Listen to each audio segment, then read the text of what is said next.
In this segment, we'll talk about the equipment you need for architectural photography.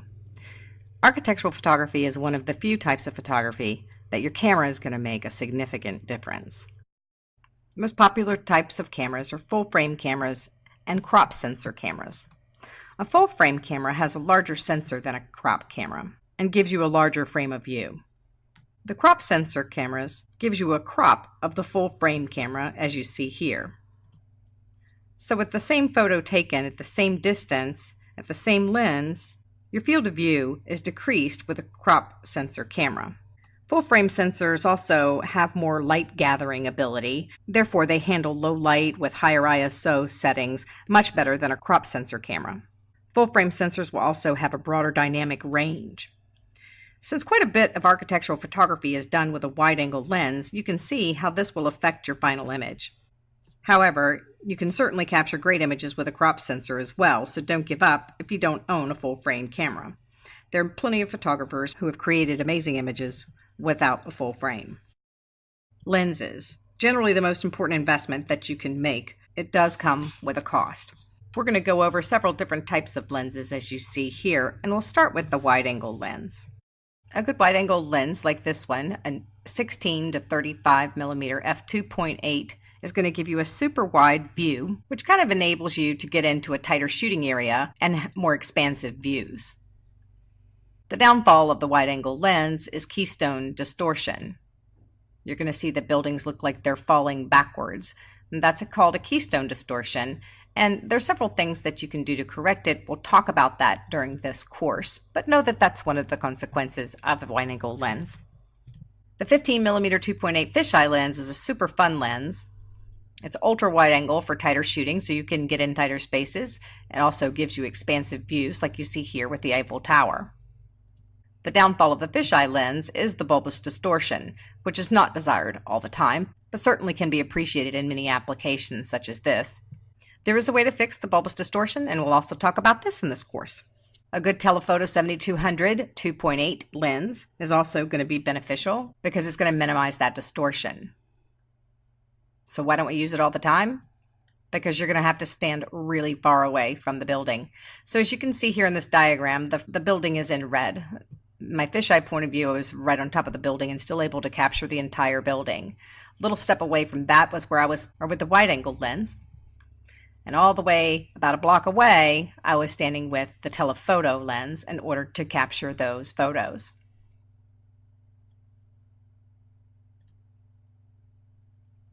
The last lens we'll talk about is a tilt shift 17 millimeter lens. This is the Mac Daddy that takes some skill to operate, but it affords you the advantage of a wide angle, at the same time allows you to tilt and shift the lens to fix distortion in camera, so you're not having to do it in post-processing. These lenses I talked about were for the full-frame cameras, so excellent choices for a crop sensor camera would be a 10 millimeter fisheye lens, and also for the wide angle, a 10 to 20 millimeter lens would be a good option. Graduated neutral density and polarizing filters are also going to be excellent tools to keep them on hand in your camera bag. Graduating filters are darker at the top, which darkens your sky in comparison to the building and the ground below. You're also going to need a cable release or a remote trigger when we start photographing buildings at night. And a really fun tool, definitely not a must, but certainly something to add if you can, is a Cam Ranger. Cam Ranger is a device you can connect to your camera, and it displays your images on your phone or your iPad. You can even have it display your images on your computer. You're also going to need a tripod. Sturdy is key here. Forget the lightweight smaller ones. They are lighter to carry, but they can be a big mistake. A ball head is much more useful than a pan tilt head that is usually used for video. Pan tilt will only allow you to adjust the pitch and yaw of the camera position, but the ball head is going to let you rotate 360 degrees around. And that's just about it for equipment that you'll need. So let's get started shooting a building during the day. When photographing a building during the day, you can get away without a tripod. However, in HDR photography, you'll do better if you are. We'll discuss that in the next segment of this course. First of all, camera settings. You'll want to start in manual mode. In broad daylight, you've got plenty of light, so you're going to set your ISO to 100 or 200. It's the brightest light, and all you will need for daytime. Next, you're going to want to set your aperture for depth of field. And for depth of field in architectural photography, you're going to want a deep depth of field, since you want your foreground all the way to your background in focus. Since we're shooting with a wide-angle lens in most cases, f11 is going to be an excellent go-to to set your aperture. The last step is to set your shutter speed. It's quite easy to get the proper exposure at this point. Simply use your camera's light meter indicator to know if you are properly exposed. It looks like this. Your image is properly exposed when your indicator is metering at 0, or at least that's what the camera's computer thinks.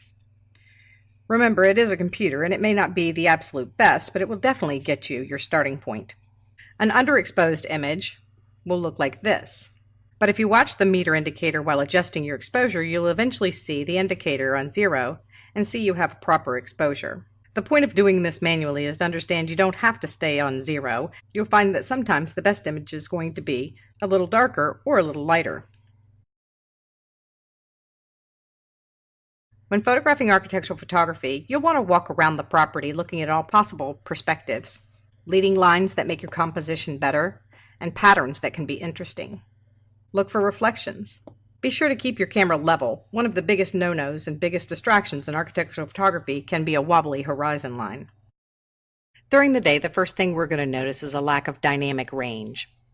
For example, this house here, where you can't see where the door is, and you barely see where the windows are. The camera doesn't have the ability to see the same dynamic range as the human eye can. Here's an example to try to make it make sense. With your eyes focused on the ground in the first photo here, you see what the eyes would see.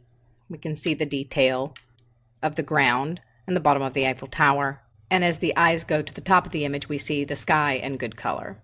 But really what our mind sees is all of it all together, because our brains can process that. Dynamic range is where the eye has a huge advantage. Our pupil opens and closes for different brightnesses, and it far surpasses the capabilities of a single camera image. Our eyes can see up to a range exceeding 24 stops of light. A camera, however, cannot. One of the ways to offset the harsh daylight is the golden hour. The golden hour is in the earlier and later parts of the day, basically the hour after sunrise and the hour before sunset. It provides a golden light from the sun being low on the horizon. The best way to know when the right time of day is to look up your sunrise and sunset times. I have an app on my phone and it's called Sunset and Rise. It gives me the exact times in whatever location that I'm going to be in, of what time the sun is going to rise and set. Don't count on it being an hour though, it really isn't an hour, although most refer to it as that. So you'll want to take the time to set up your composition ahead of time. Planning ahead will go a long way and pay off.